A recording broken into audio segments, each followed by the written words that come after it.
চলো গাইস, আজকে আমরা কিছু ভালো ভালো টিকটক ভিডিওস দেখবো।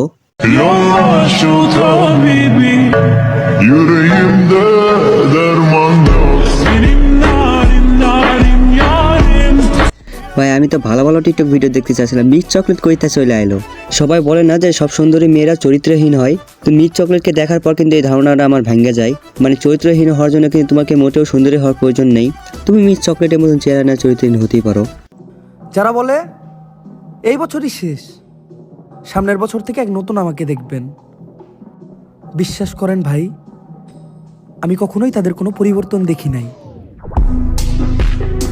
হ্যাঁ ভাই, এটা একটা বাস্তব কথা। আমার একটা ফ্রেন্ড ছিল, ঠিক আছে, তার বাসায় আবার টয়লেট নেই, তো সে আবার মাঝে মাঝে আমাদের বাসায় আসে হাগু ক্লিয়ার করতে। তো তাহলে একদিন আমি বলি, সালা তুই কি টয়লেট বসাবি না কোনোদিন? ও শুধু আমার বলে পরের বছর বসাই দেখা নিস। এরকম করতে করতে সালা 10 বছর হয়ে গেল, তারপরেও সে টয়লেট বসায় নাই। তবে শোনায় প্রমাণিত প্রত্যেকটা ছেলে বেস্ট ফ্রেন্ড তার মেয়ে বেস্ট ফ্রেন্ডের প্রেমে পড়ে, কথাটা কি সত্যি? প্রেমে তো আমিও পড়েছিলাম। আমার সেই মেয়ে ফ্রেন্ডকে দেখলে আমার অনেক ভালো লাগতো, তাই আমি তাকে একদিন সাহস করে যে প্রপোজ করেই দেই। তো আমি প্রপোজ করার পর জানতে পারলাম সে হলো গে, মানে তার মেয়ে পছন্দ।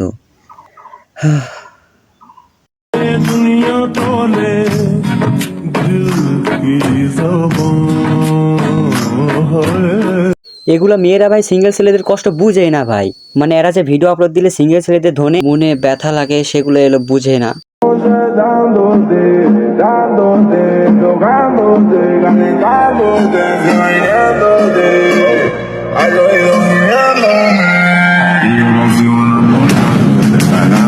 ভাই মেয়েটা কত সুন্দর, যেহেতু আমি আবার বেশি সুন্দরী মেয়েদের সাথে অত ভালো করে কথা বলতে পারি না, তাই আমি এই মেয়েটার উদ্দেশ্যে শুধুমাত্র একটা কথাই বলবো, তুমি হতে পারো অনেক সুন্দরী, তাই তোমার পিছনে অনেক ছেলেই ঘুরঘুর করে, কিন্তু একটা কথা মাথায় রাখবা, পচা জিনিসে কিন্তু একটু মাছি বেশি ভনভন করে। আরে সরি ভাই, আমি তো মিলানোর লেগা শুধুমাত্র বলছি, আমার ভিডিও কেউ সিরিয়াসলি নিও না, ঠিক আছে? চলো আপুটাকে নিয়ে আর একটা লাইন বলা যাক। আমি কালা, আমি সুন্দর না সেইটা আমি জানি, কিন্তু তুমি যদি একবার বলো হ্যাঁ, তোমাকে আমি বানাতে চাই আমার ঘরের বউ।